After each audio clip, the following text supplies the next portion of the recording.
Welcome to another episode of the Upper Bowl Perspective, a Utah Jazz podcast showing that the fans sitting in the nosebleeds know just as much as those sitting courtside.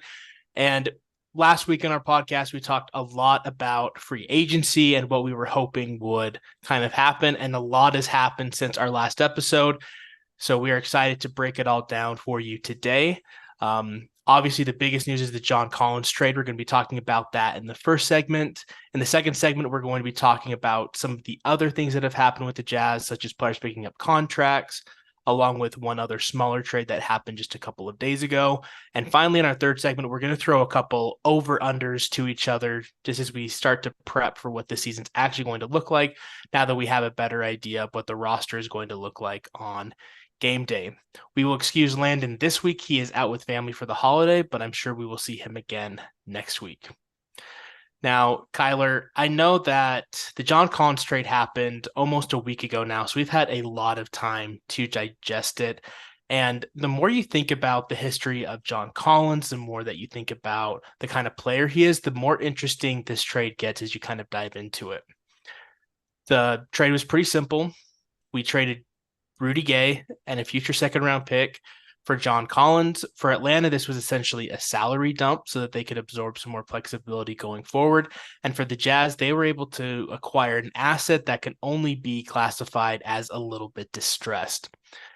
John Collins is a 6'9" power forward who just a few years ago seemed like he was on the ascent to superstardom. In the 2019 to 2020 season, he was a 21-10 guy shooting 41% from three. He was only 22 years old at the time, and he seemed like a guy who could possibly have a multi-time All-NBA type of future if he continued to ascend. Around that time, Atlanta started putting him in every single trade room where that could possibly be imagined. He slowly became more disgruntled with the team.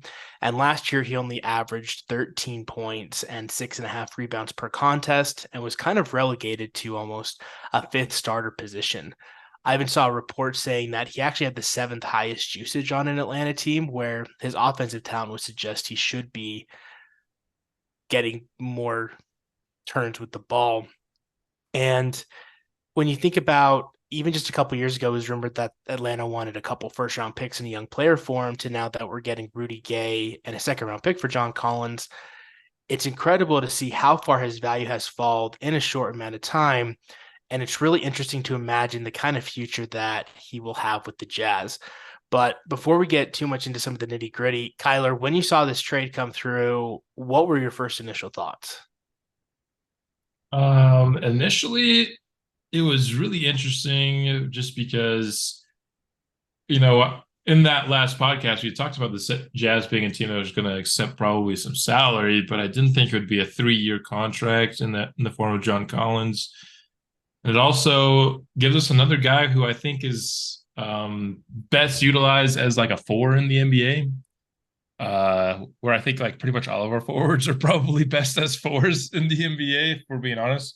And yes, I know Larry Markkinen played the three and he did it well, and Jazz Twitter seems to love to point out that fact. But and yeah, I agree. Larry Markkinen can play the three. That doesn't change my mind that I think that he's a better four. And so I think we've got a lot of forwards who could play the four now. And so that's not necessarily the worst thing. It just puts more pressure on your guards to be the ball handlers of your offense.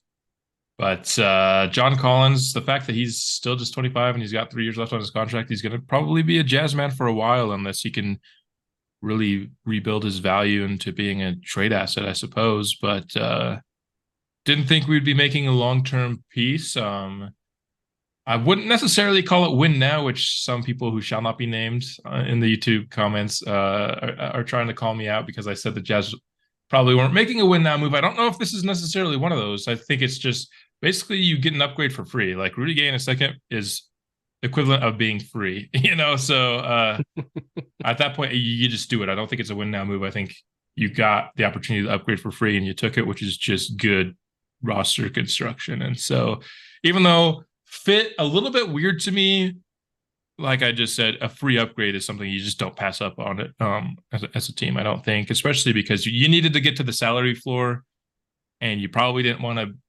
overpay somebody, on a brand new contract to do it. So I think this is a good way to to get that salary to the point where the Jazz needed to be anyway.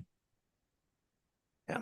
I think it's definitely interesting to think about how that's going to impact what our forward rotation is going to look like as opposed to what it was going to look like before we did the John Collins trade, because Rudy Gay, sure, he was on the team, but I don't think anyone saw him playing any significant minutes for the Jazz, especially if people were healthy.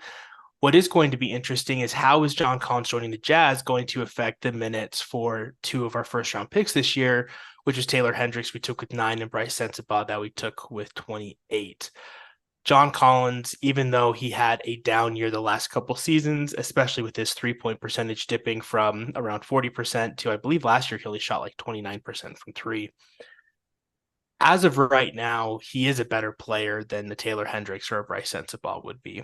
Now, not saying that they can't develop to be better than him long term, but John Collins, he knows how to score, he knows how to play, and he's a fantastic rebounder for his position, which you imagine that he's going to take away minutes from those developing rookies. Kyler, if I had to, like, if gun to your head, you had to answer, how much do you think this John Collins trade is going to impact the development of Taylor Hendricks and Bryce Sensabaugh? How would you go about answering that question? I don't think it's going to be that much. I mean, you have to play multiple guys. Like just because you're coming off the bench doesn't mean you're not getting significant minutes. And right now is clearing the John Collins bar to start a lot harder than clearing the Kelly Olynyk bar to start. I think it is for Taylor Hendricks, but I don't think you need to be a starting player.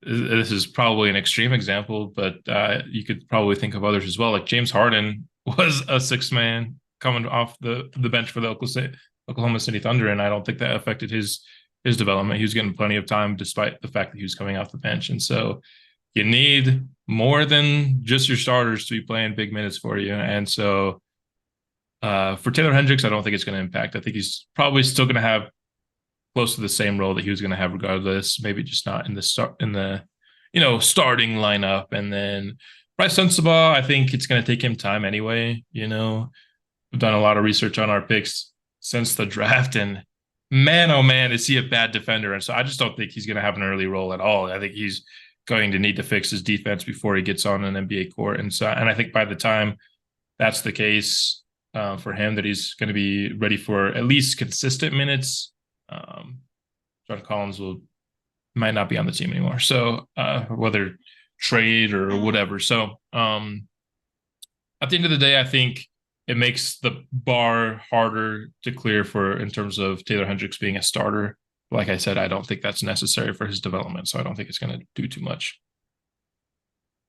Yeah, I think I would tend to agree with you.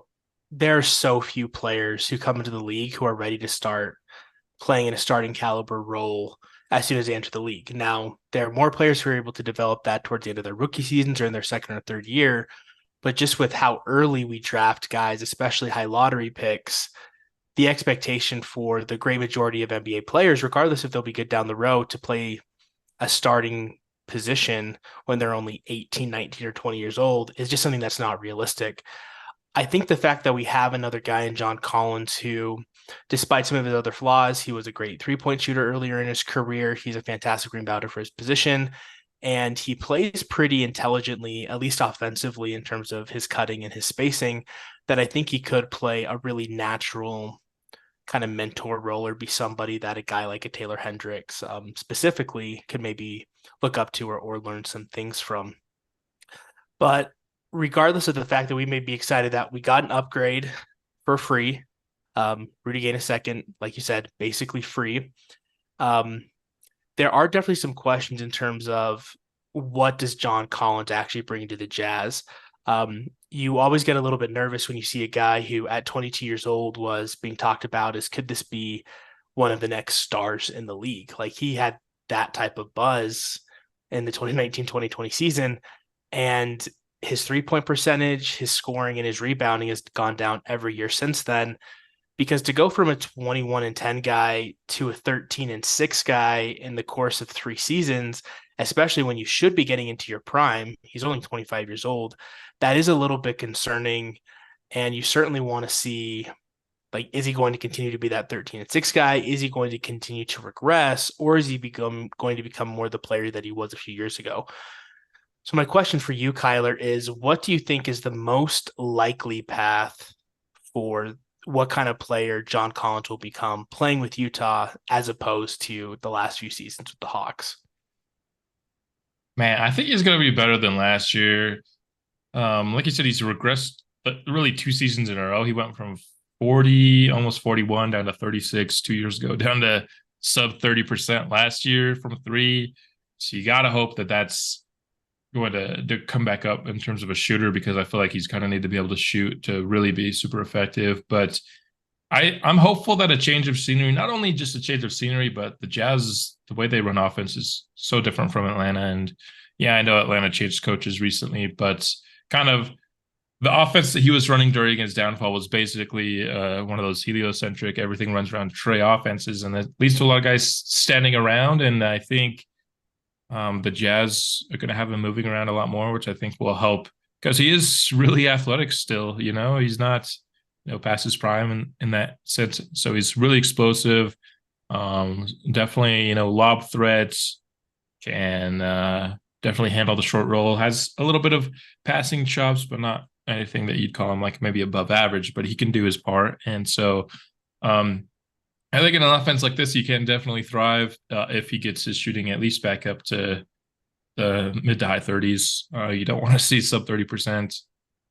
And, if you do, he likely does get replaced by Taylor Hendricks in the starting lineup, because that's not really somebody that complements what you already have on the roster if he's not being able to shoot the three. So I think you got to bank on the three improving. And if it does, he's going to be a fun player for the Jazz for the next 2 to 3 seasons, I think. Which I think part of what makes me a little bit worried about John Collins is what is his 3-point ceiling actually going to look like? I'm sure you've seen that picture of John Collins' finger about what happened to it after he jammed it, where his finger is like it looks like a hot dog. I believe it's his ring finger on his shooting hand. He jammed it in a game, I want to say like a year and a half ago, and that was really when his 3-point percentage started to tank. So part of me wonders, like, is he now borderline crippled with one of his fingers to the point that he's never going to be able to get to that, highish 30s percentage that we'd love to see from a guy like John Collins? Because if he can't shoot, I worry to see what his long-term value is for a team like the Jazz. Because the fact that he's 6'9", he used to be a fantastic rebounder. He's still super athletic and he's young. Like we've talked, I think 3 or 4 times on this podcast about wanting to have a guy who can provide secondary rim protection. And John Collins should definitely be a guy who, given his physical tools and his size and his athleticism, he should be a guy that could absolutely fulfill that role, but he hasn't shown that up to this point in his career. Tyler, do you see a future where he ever becomes like an average or an above average defender? Because he should be. But then again, he was playing with Trae Young, who might be the worst defender in the league, on an Atlanta team that didn't seem to really care about defense. How much of his defensive impact do you think is going to change now that he's playing for Will Hardy on a Jazz system that really values team defense? I mean, the Jazz aren't very good defensively either, if we're being honest. Walker Kessler was good for us last year, but that was kind of it. But I think it's tough to say that a guy's going to turn it around and be confident in it. He certainly, like you said, has the physical tools to do it, but you just haven't seen it. He's more of a highlight defender than a good defender, because that athleticism does grant him the ability to make those highlight plays. But yeah, I think if he's going to be a long-term fit for the Jazz, he's going to need to work on that. I think early on in his career, like you're saying, he's touted as a star, and a lot of the times those guys can maybe get away with not being the best defenders, right? Because they're such a big part of the offense. I don't think John Collins is going to be such a big part of the offense that if he's a bad defender, he's going to be getting significant minutes. And so I think if he learns that and realizes it, maybe he puts in the effort.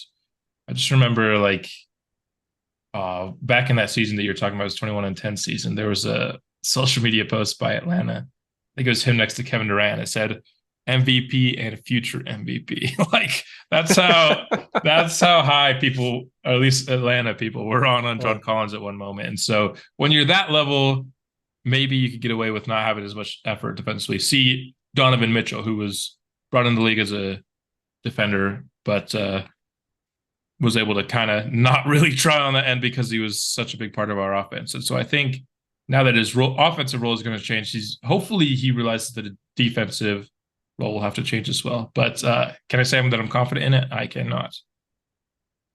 Yeah. I want to backtrack just a little bit to a comment you made a few minutes ago about, is this the Jazz making a win now move? Because you mentioned that like that's not exactly what this is for sure.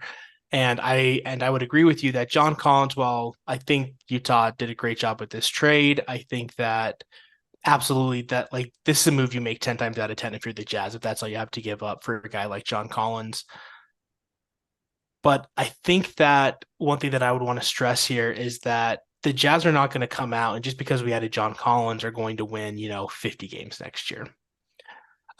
You've talked about your different tiers of team building before on this podcast, and right now the Jazz are still in that acquiring assets phase of their rebuild. And to buy incredibly low on a John Collins, like he's a good piece that maybe he is part of your long-term future, and maybe he is an 8-man rotation guy when we're trying to compete in a few years down the road. And if so, then that's fantastic. If not, then it's, are we buying super low on a guy who doesn't have a terrible contract, who's shown flashes of being much better to the point that maybe in a season or two, if we're able to revitalize him, similar to how we revitalized Markkanen last year, is he a guy that we could later trade, for some sort of bigger piece or some more significant assets where we buy low, get John Collins in a situation where he's now a valuable asset in the league, and then trade him higher.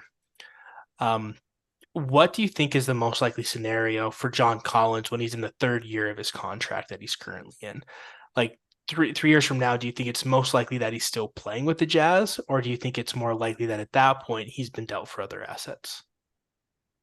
I think at some point in that third year he'll be an expiring and he'll be dealt, but I think he won't probably be dealt before that. So I feel like he's going to be with us for 2 seasons, for sure. And then if he proves his value and we think he's worth resigning, maybe. But I think if you had to put percentages on each scenario, I think him being traded in his third year as just to actual win now move, maybe what could certainly be the case. I feel like, I mean, if you take the actual phrase win now, it's technically a win now trade because the Jazz got better this year. But like win now trades insinuate that you're giving up assets and sacrificing long-term flexibility to win in the current term, which the Jazz did not do in this trade. They gave up nothing. And so, yeah. Once again, not going to name the guy, even though I feel like you might know him. But he tried to clap back at me, even though I don't really think it's a win now trade. So I think it's, like you said, maybe more of a short-term piece that you're buying low and hoping to rebuild his value and maybe get more value out of him later. Or you just get a rotation piece and you say, hooray, we did well. We turned a 36-year-old or whatever and a second into a good player. Yeah. Which I think we're both super excited to have John Collins with the team. It'll definitely give us more flexibility for trades going forward. And I mean, the best case scenario is that what if John Collins becomes, an all-star or an all-NBA level talent over the next couple of years? I mean, if you would have told people a year ago that that's what Markkanen is going to be by the end of this season, I think most people would have laughed and scoffed at you. So maybe it's another situation where we're getting another forward who was supposed to be, a long shooting forward. They come to Utah, they get a fresh slate, and then they're able to completely change the type of tier of a player that people tend to think they are. We did it once with Markkanen, and I would love nothing more than to see John Collins reach his full potential and have him be a long-time fit with the Jazz. I remember back when he first started, like his rookie season with Atlanta, my parents were actually living in Atlanta at the time, so I used to watch Hawks games so I could talk about it with my dad. And I remember even when he was a younger player, just seeing his flashes and being, I love that type of player, someone who can score, who can rebound, and who can shoot. And so for me, I would love nothing more than for John Collins to be a member of the Utah Jazz long term. but it will all depend on what kind of player he's able to turn back to over the next little bit. If he stays at 13-6 and a 29% 3-point shooter, it's hard to imagine that he's going to have a long-term great future with the Jazz. But if he can get back to the guy that he was a few years ago, or if he can become a better defender, a better help side rim protector, get his shooting a little bit better, become more of a passer, like just really round out his game to be more than just a scorer and a rebounder, to become a more well-rounded player, then I think the sky's the limit for somebody who still has his age, has his experience, and has his physical tools. So A+ job. Danny and the boys are doing it again, getting something out of nothing. And I am incredibly excited to see John Collins in a Jazz uniform here this season. So, John Collins, if for some reason you ever see this podcast, welcome to Utah. Welcome home. For those of you who didn't know, he was actually born in Layton, Utah. His parents are in the military. So, born just 45-minute drive north of Yeah, he was Delta Center. born He here, was but he born didn't here. do anything here. He No, wasn't raised here. So no. I would be highly doubtful if he considers this home, but to his birthplace, sure. I highly doubt he's considered at home up until this point, but I certainly hope that he has the type of impact on the Jazz that Utah will always become a place that he can call home, where he loves us and we love him. So, John Collins, welcome to the Utah Jazz. We're going to take just a quick break, and then we'll be back to talk about some other players who are going to be with the Jazz next season. All right, welcome back to segment 2, where we're now going to be discussing some of the other smaller free agency moves that have happened within the last couple weeks. And we're going to start with our guy, Jordan Clarkson. It was reported this last week that he opted into his $14.3 million player option. And then it was just reported this morning that he signed a 3-year extension worth $55 million that will keep him with the Jazz for the 2025 to 2026 season. We talked about in some of our previous podcasts on, as much as we love Jordan Clarkson and him being a member of the Utah Jazz, if we thought it made the most sense for him to stay with the Jazz long term, or if we would like to see him be dealt as part of a trade to potentially acquire some different assets. The fact that we just gave him what I would consider to be a pretty healthy extension for somebody of Jordan Clarkson's age and talent level, it seems like the Jazz front office is signaling that they consider Jordan Clarkson to absolutely be part of our long-term future of the franchise. Kyler, when you heard that we were going to get Clarkson, not just for this next year, but what looks like will most likely be for the next 4 years, what was your initial reaction? Well, I think of the three of us, when we talked about it last week, I was the one who was highest on Clarkson being on the team for the foreseeable future. I just think he's been a really good pro for the Jazz, and he's just a really likable guy, and he likes Utah. And I feel like when you have that combination of things, you just got to keep him. And he's shown throughout his tenure in Utah that he can not only really score, but last year he developed some other skills as well and showed an ability to mold his game around kind of what was asked of him. And so I really like Jordan Clarkson staying in Utah. Would I have loved for us to trade for Monte Morris, like I said last podcast, who did get traded for basically nothing, by the way. Kind of a little upset we weren't in on that. But yeah, I just think Jordan Clarkson is going to be a good mentor for the youth that we have on this roster, going to be a good vet to bridge the gap. He's been on a lot of, teams that won a lot of games.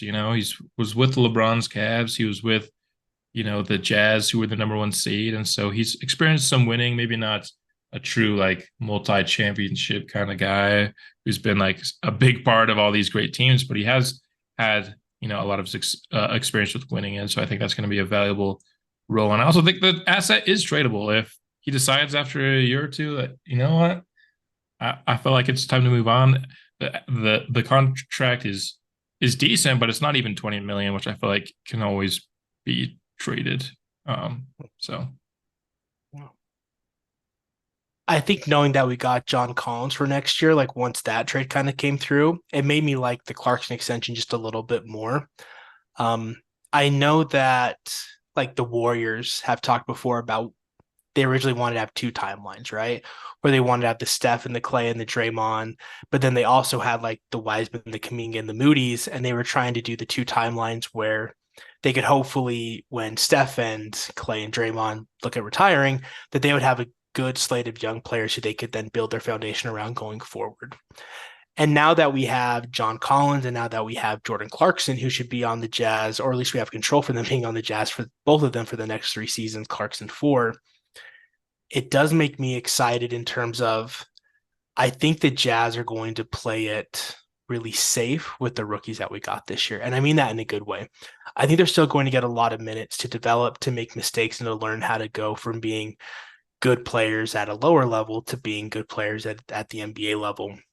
But it also gives us the opportunity where these guys are going to be fully supported. They're going to have guys who are mature. They're going to have guys who have played in big games, guys who've had really, really good seasons. And hopefully we can build a contender around some combination of these players. I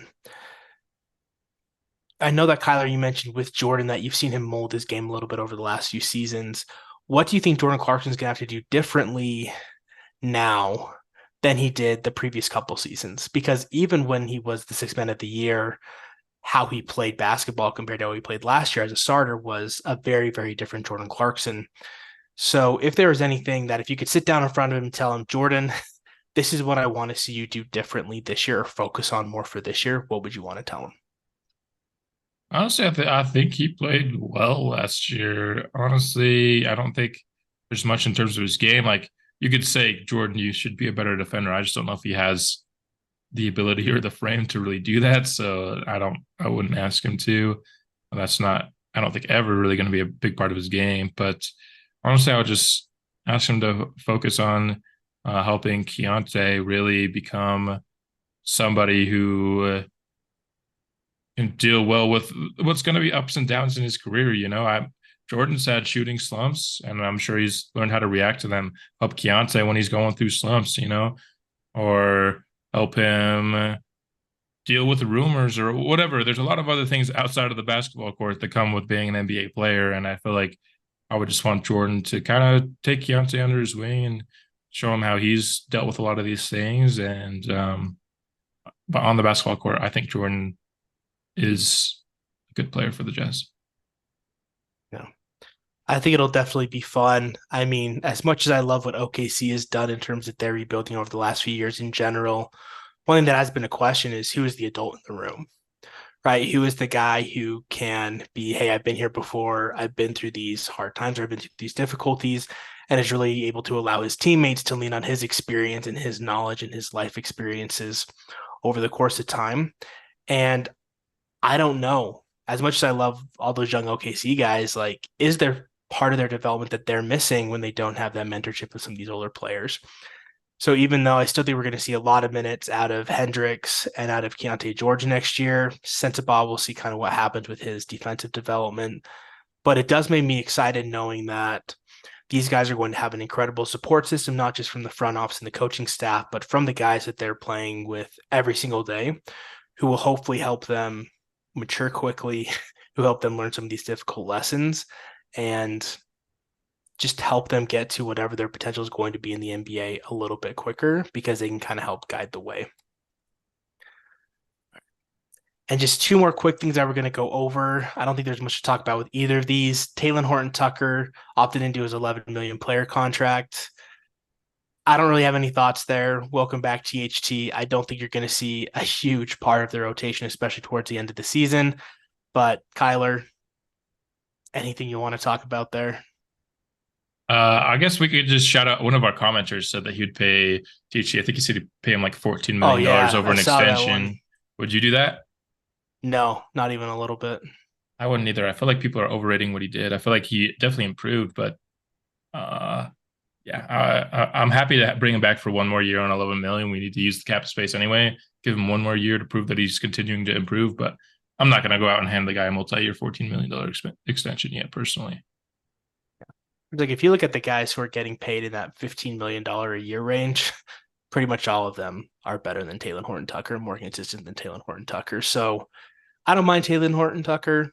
Sure, I'm glad that he's on the Jazz. I don't really have much thoughts, but we will see you next year in a Jazz uniform. Hopefully he gets better and maybe he becomes that player, but I just don't think he's there yet. And I Yeah. know the commenter said, "Oh, he's still young and developing." Sure, yeah, he is, but I would rather see a little bit more of that before I hand out multiple years at 14 million. Oh, for sure. 100% agree. And then just the last one, we did see that Damian Jones was traded to the Cavs, and it was just basically a we will give you Damian Jones and you will absorb his contract. I don't believe the Jazz got anything back in return for that trade. Yeah, Um, how is that a trade? A trade yeah, is you give, I get. Like, at least give me $20 so I can go buy lunch. I don't know. yeah, it's Which like, probably happened. I feel like something had to be given if it's considered a trade. Maybe yeah, like a top 59 protected second round pick or something that hadn't been yeah, disclosed. yeah, but it's like but we didn't get anything back in terms of value. For those of you who are a little bit confused by the move, because I was a little bit confused as well when I first saw it, and it looks like it was just to make sure the Jazz could get under their 15-man roster with their draft and then with the acquisitions they had of John Collins. Just with how everything worked out, they needed to get under the 15-man rotation. Backup center will be a bit of a fun thing to see what happens with the Jazz next year. That was the takeaway. Like, I guess Kelly Olynyk's a full time backup five now and not going to be in the forward rotation. And then it's Vernon Carey after that. Oh boy. Which like Vernon Carey is going to be rough if he has to play any meaningful minutes. But I think it does kind of put everyone in their right position because if Kelly Olynyk's going to be playing backup center, he's not going to be playing very much forward, which even makes the John Collins thing. Now that we have another guy in our forward rotation, it makes it easier to just say Kelly Walker's playing, 30, 32 minutes a night. You're playing the rest of those as our backup center. I think it just makes a little bit more sense where now that we have the acquisition of Collins, who's going to be playing really big minutes for the Jazz, it doesn't put as much pressure on, where do we find minutes for Kelly Olynyk? It's like, congratulations, this is now your role in the NBA. You are a backup five behind Walker Kessler, which I don't think is a bad role for him, honestly, at this stage of his career. He's definitely improved to some extent as a defender, even if he's not, anywhere near the stage of somebody like a Kessler is. Yeah, it's fine. I'd rather have a true center, but it's fine. Yeah. But that will do it for talking about some of these players. Of course, if there's any more free agency moves or any other trades that happen, we will be sure to hit them on the podcast. We're going to take another just really quick break, and then we're going to be back with a few over-unders that we prepared for each other as we start thinking about what the Jazz will look like this next season. So we'll see you in just a second.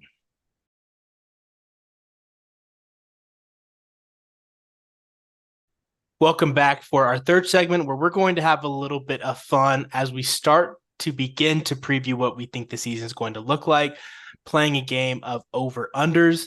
The way that this game works is that one of us will give some sort of stat or some sort of thing that we think is going to happen next year. The other person will then give what they think should be the betting line for that stat or that task.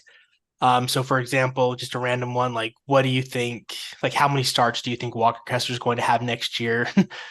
Then then the other I'd person say a would lot. say, like 77 they think is a good number to go off of. And then we would say if we think it's going to be over or under whatever number they give us. This is just a fun way for us to kind of think about what is the Jazz team actually going to look like, along with answering some of the biggest questions we have about what the Jazz will look like next season. So we will go ahead and start with Kyler, who is going to start by giving us an over-under. I'll give the number, and then he will tell us what he thinks. All right, the one I'm going to start with, I think, is pretty relevant to recent news. Um, what do you think will be the percentage of high quality players the Jazz will be interested in Oh, during gosh. trade conversations from now until the end of the season? What percentage? Yeah, Oh, I mean, over under percentage because it's hard to say how many will become available, right? So it's better to do a percentage, yeah. No, like that's a good question because like there was even a report I think from the Athletic yesterday saying the Jazz were interested in Dame. which is why I Um, made this one. yeah. No, like I think that's a fun question. I'm gonna. I think it's gonna be. I'm gonna give you an over under of 85%, and the reason I'm saying that is because the Jazz have a war chest of assets, both in terms of players and contracts and of draft picks. So with a lot of these high tier players, they will be one of the few teams who could theoretically put together a great package for them. So I think the number is going to be high. However, I think the fact that we have like a rookie under contract like Walker Kessler and that we have Lauri Markkanen, I think there're just going to be some players that may not make 100% fits for the Jazz. So I'm not sure if we'll be involved in every single one of those rumors, but I think that there's going to be some report somewhere for the great majority of these saying the Jazz are involved in talk. So I'm going to say 85%. 85 is a good number. That's what I was thinking. I'd still just take the over, though, just because I'd rather take the over than the under. But I do think you set a pretty good line. I think here's my true thinking behind this. Like, I feel like when people report other people are interested in, they always report teams who have a need there or who have a bunch of assets, because you can't ever be proved wrong about reporting somebody has interest in somebody, right? But let's just say the Jazz end up pulling it off and you reported that the Jazz were interested in it, and then you look great because you said the Jazz had interest. But if you say the Jazz are interested and they don't make the move and turns out they were never interested at all, you can't prove that report wrong, right? You can't prove really, unless the GM comes out and says, no, we never called Portland and never wanted Dame. Like, that's the only way you're going to be proven wrong on that report. So I feel like people report these interests just because of need or a bunch of assets, not because there's actual interest there. I'm not saying that the Jazz are not interested at all in Dame. You know, I would be surprised if they didn't at least make a call. But I think it's much more a reported, like a true report that I'm always actually interested in is if somebody reports that somebody is not interested, because that is very easily proved wrong.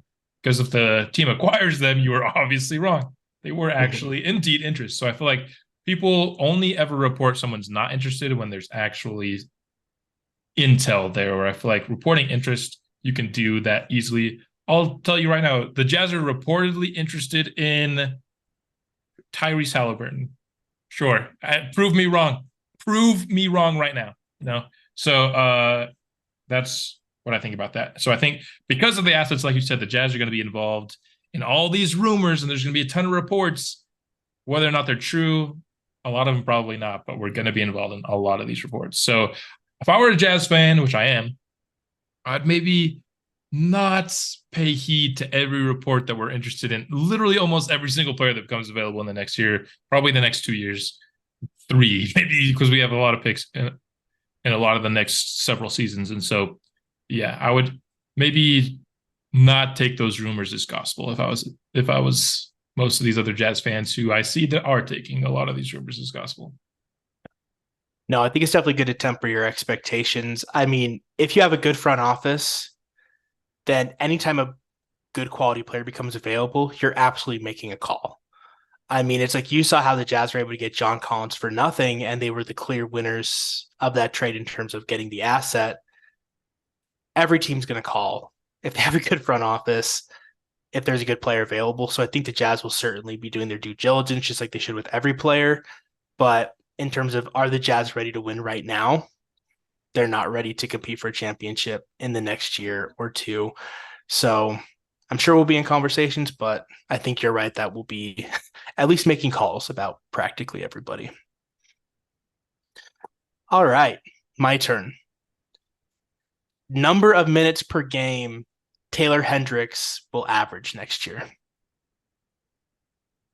Like I said in our previous segment, I think it's going to be a pretty tough rotation to crack the starters. So, but I do think he'll be a key bench piece. I think he'll play about half of the games, like half of the game, I should say, on average. So I'll put it at 24 and a half minutes per game. Taylor Hendricks. That is interesting. I would have actually had it a little bit lower. I was thinking he was going to be in the 18 to 20 range. So I'm going to take the under here. I think it's certainly possible that Taylor Hendricks can get there by the end of the season. I just think if you look at like what the average is going to look like over the course of the season, he's still a rookie. He's not a finished product yet. So I wouldn't be surprised if there are some nights and some matchups where he is playing closer to those mid-20s number of minutes. I think there could be some games, especially during the first part of the season, where he may only be playing, it's like 10 to 15 minutes a game. I think it will be a little bit matchup dependent, and then also just depending on how much John Collins actually ends up playing. Because if he's playing amazingly well, then if he's absorbing, 32 minutes a game, then it gets a little bit tougher for a guy like Hendricks. So I think he will definitely be playing more and more as the year goes on. But I think if you take him maybe playing a little less minutes on some games and getting closer to that number that you set on other games, um, I think it's just going to average out to be closer to that 18 to 20 range. Certainly possible. I also think there's a chance he starts by the end of the year, which means he's getting those Which 30 is very minutes true. in games. So um, But I would probably still take the under as well, but I think it's going to be in the 20s. I don't think it's going to be, I think if it's under, it's going to be like 22, something like that. So I'd probably lean under myself, but I do think he's going to play a little bit more than 18 game. I'd be I pretty certainly surprised hope, if it was only 18, I would say. and I certainly hope you're right because if he's playing a bunch of minutes, then that means he's a better player. So that would be amazing. All All right. right. For mine, mine's kind of going in a similar direction. I want you to set me an over under for the number of starts by a rookie in the regular season next Ooh, year for the Jazz.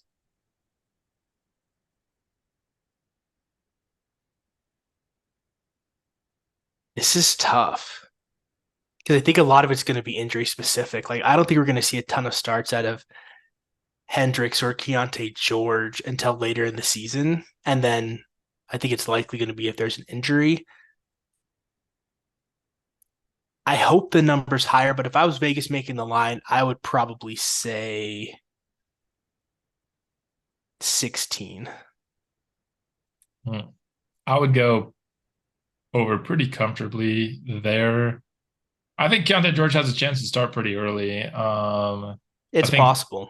that's that's something that's a little bit easier to crack because I think the Jazz really liked Colin Sexton coming off the bench at the start of last year behind Conley and Clarkson, and so I think Sexton slash THD or what, or maybe even Agbaji, whoever you're having starting next to Jordan, presumably. I think Keontae George could be a hot start away from starting a decent amount of games. And like you said, there's also injuries. Our backcourt does not have the best history of health. And so even if he doesn't become the natural starter, I think he could become a starter just because of injury pretty easily. Hendricks, I think, has a chance to become a starter. I wouldn't bet money on it, but I think George might put us into the 20s, maybe by himself. So I will take the over on the number of rookie starts set by the J Bobby line. Which I think you're absolutely right that if we're going to see a lot of those numbers, George is the more likely option. I mean, Agbaji's good, but he's flawed. THT, he's decent, but he's also flawed. Colin Sexton, I think he's definitely more valuable as a backup than he is as a starter. So I think a lot of it's going to depend on can Keontae's offense and playmaking be more valuable than Agbaji's defense. I think is really what a lot of that's going to come down to later in the season in terms of who's going to start next to Clarkson. Because as long as Clarkson's on the team, he's going to be starting. So it's just really who's going to start alongside him. So I would certainly love to see if Keontae George could take that role and play a lot of starting games. I just think it's going to take him a little bit longer to develop into, like a decent defender at the NBA level. So I think there's going to be more chance that Abaji starts a lot of those games purely because of his defensive impact. The point Jordan Clarkson, huh? It'll be something. It'll be something. That would be the worst passing lineup in the NBA, and I don't think it would be close of the starting lineups. It would certainly be interesting for sure. All right. So, talking about guards, I have another one for you. This one specifically about Jordan Clarkson. What do you think his his field goal percentage is going to be next year? Jordan Clarkson's field goal percentage. So in his history with the Jazz, it's been in the low 40s, except for his first year where he was about as it was his personal high in terms of and it was like at 46. So I don't think he's gonna break the wheel and all of a sudden become better. I don't think he's gonna really drop off. I'm gonna set the over under exactly 42.5%, which is what he shot in the 20 and 21 season exactly. I had a number written down for this. It It was wasn't 42 and a 42 and a half. half. It wasn't 42 and a Uh, half. It was 43. So I'm going to take the very slight over. I'll make it quick. I agree with everything you said. I don't think he's going to suddenly become way more efficient. I don't see him having a drop off either. Um, so I think that being in the low 40s is going to be right where he's going to be at. I think you said a really good line there. I would just take the slight over if I had to guess if he's going to be in the 41s or 42s or if he's going to be 43, 44. I think it's slightly more likely he'll be a little bit above that, but I think that's a great line. I'm just going to take the slight over. yeah, in his 4 years with the Jazz, he would have gone over twice, under once, and he would have tied it once. So probably safer to bet the over there. I probably would do the same, but yeah, I think that's a solid line. Yeah, it's a good line. All right, my last one. Now let's go ahead and talk some big picture Jazz. We talked about some specific Jazz players. Where will the Jazz finish in the West in terms of the Oh, seeding? sorry. I'm just doing like some math in my head on who I think is for sure going to beat us. I think the Jazz are going to be a play-in team next year. I don't think they're going to be top six. And if I had to bet, I think they're going to be solid. I don't think they're going to be top eight. So I'm going to give the over under at say 8.5. They'll be the The eighth, so your yeah. Do you eighth think seed they're going to be the hires eighth or the over. ninth? Yeah. So I eight would or put higher is over. us over the Rockets. I'd put us over the Blazers for sure. That's the only two that you're really confident in, honestly. Let's talk about who's in the next tier. The Spurs. Could the Spurs be really good with Wemby all of a sudden? It's I possible, would but you still put don't the Jazz know. above them, but I'm not like super gung ho confident about it. But I'd put the Jazz above them. Hmm. Timberwolves. They were kind of a mess last year, but they turned it around late in the year. Ended up with a winning record. There were Hmm. times last year where that Timberwolves pick was going to be top 10. Yeah, So does that? So does it go back to how it started or how it ended? I don't know. I would it's tough. put the Yeah, Jazz above the Timberwolves, but I would be worried about it. yeah. Don't feel great about that, but makes sense. So now we're talking the 11th. So going to 10 now. We're talking about Pelicans Thunder. Hmm. See, it's like for me, this is where it kind of got weird for me is that do I think they're going to be Pelicans or like be better than the Pelicans or the Thunder? And I think that's kind of more or less the tier that they're in. Pelicans, Thunder, Clippers. And like the Clippers are a weird one too because of the health issues and the And despite Pelicans, that, they're Zion. fifth. I So know. I'd take the under. I still think they might hit that ninth or 10th spot, but I don't think they'll be in the like win and in play in tournament. They'll have to maybe win two in a row. So I'd take the under. Wouldn't be surprised again playing, but I don't think they're cracking that top eight. You got Nuggets, Grizzlies, Kings, Suns, Hmm. Warriors, Lakers in the top six. And I just think there's going to be two of those other teams we discussed that's going to be ahead of them. So Yeah. No, I think I would have taken the under as well. I think they're going to be ninth or 10th in the West next year. I think that just the way everything else breaks, I think that's the most likely scenario for them. Which I think that would be good. I mean, this team is now good enough and we have enough draft capital that I want us to try to win as many games as possible this year. And if we could somehow get into a first round playoff series where we can start to get our guys playoff experience, I would love nothing more than that. I just think that there's so much talent in the league, and I like a lot of the moves that a lot of teams made this offseason that I think it's going to be really tough for the Jazz to break into that. Yeah, they're definitely like a playoff team, but I think they'll certainly be scrappy enough with the talent they've acquired, and depending on how the rookies turn out, that they could be scrappy. They might be a team that can fight their way into the play-in, or maybe even fight their way into like. I wouldn't be surprised if they were a seventh seed next year if things just click really well. John Collins gets better, our rookies are good. Like there's certainly a path for them to be a really solid team next year, but there's also a lot of other really good teams in the West. So yeah, I think there's always injuries that could excuse you of this, but barring injury, I think there's a pretty uncrackable top six. So yeah, I'd say 7 is the ceiling. My guess would be 10 or 11. You think 9 or 10? I'm just one spot lower. I think they're going to be fighting for 10, basically. Be Yeah. my guess. Perfect. All right. Last one for you, Kyler. Going back to the conversation we had about John Collins, we want to see him get better. We want to see him improve. For me personally, I want to see his defensive impact become better this year. And I really want to see him because we know that he can score. We know that he's an athletic guy. I want to see what he looks like on the defensive end of the court. And he used to be a great rebounder, but he wasn't as great last year. So, roundabout way, John Collins rebounds. John Collins rebounds. It really depends on how many minutes he's getting, if we're being honest. Which is hard for me to project right now. I would say I would put the over under. It's going to be higher than last year. Last year wasn't very good. I'm going to put it at. Ooh, It's tough. this is tough for me to predict. 7.7 rebounds per game for Collins, over under. Once again, great line.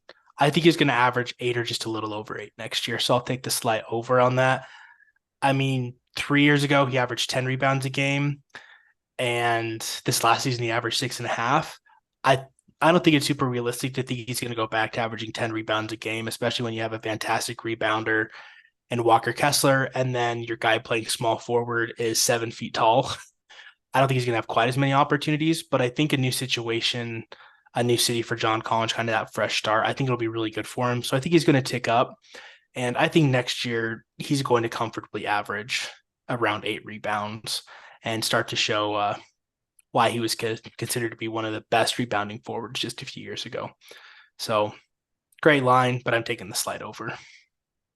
Yeah, I think he's going to be a better rebounder per minute, maybe, but I just don't know. I have John Collins is the one guy. I have no idea what his role is going to be because of the fact that he's regressed 2 years in a row. I really am hopeful that his change of scenery and the change of offensive system and change of everything is going to help him out. But you never know. And so if he's not better, he just might not get the minutes. So, and like if he's doesn't have a hot start and Taylor Hendricks does, who knows?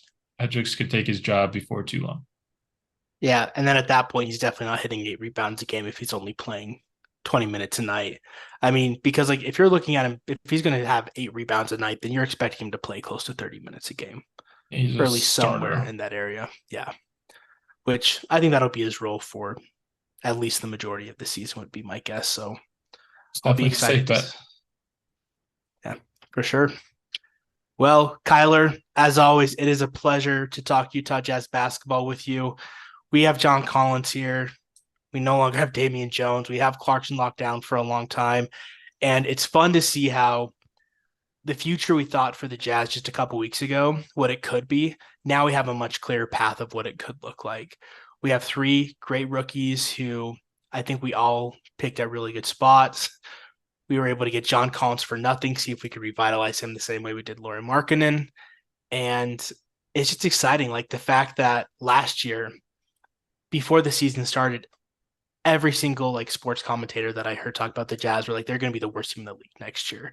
They're going to be awful. They're going to be terrible. And even though the Jazz may not be like a strong playoff team next year, it's so exciting to see what a year removed from the Rudy and Donovan trades has done for the Jazz franchise, where now we can see that we can be scrappy. We might get a playoff seed, and we have enough talent where we can clearly see what we can potentially build around to try to be super competitive in the league in just a few years. So it's a great time to be a Jazz fan. It's going to be a fantastic season, and we are still going to be here, hopefully with Landon, bringing you all Yeah. the latest Jazz news. I have one For question though before we end. Oh yeah, go for it. Just because it's been a little bit since the draft, and you mentioned the 3 draft picks. Has your opinion changed? You mentioned because I know originally you didn't think they were all great picks. Has your opinion changed on any of the Jazz picks since the draft, or you feel pretty much the same about them still? I still feel pretty much the same. I love the Hendricks pick and I love the Sensabaugh pick, and that hasn't changed. If I could still go back and redo it, I still would have rather have taken Jalen Hood-Schifino over Keontae George. I don't think that's going to change until I can see, like both of them play.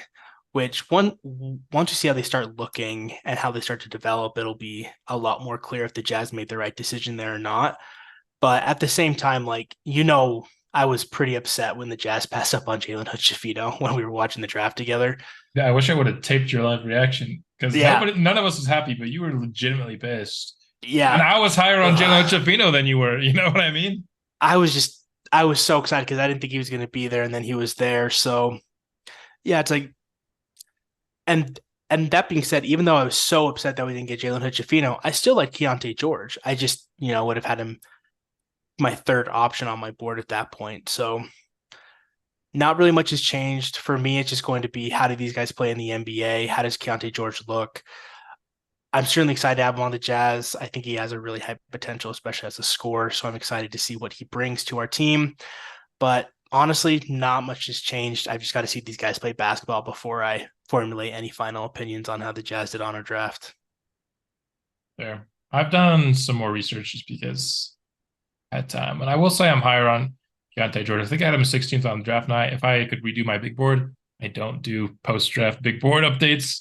Unfortunately, I think I would have moved him up. I like him a lot. And I also like everything he said is that the Jazz were like the team that he really wanted to draft him. And so having that mutual interest is certainly exciting as well. Not saying I would have picked him over Jalen Hood-Schifino either, but honestly, I think it's closer in my mind now than it was at draft night.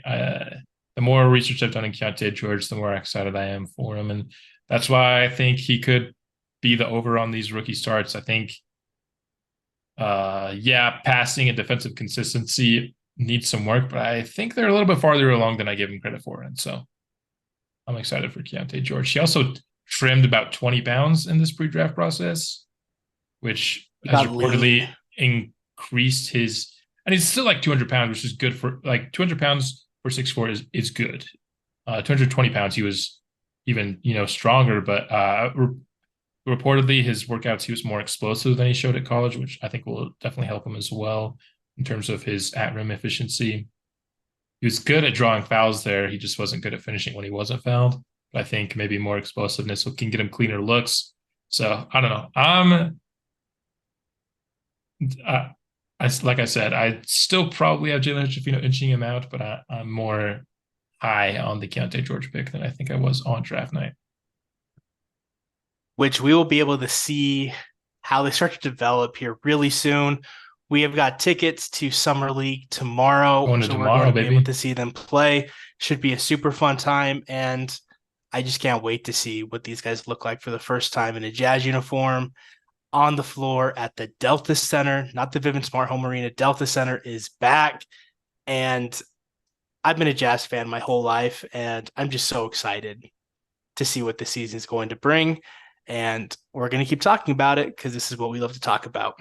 As always, if you can give us a like, subscribe to the podcast, leave any comments, we'd love to hear from you.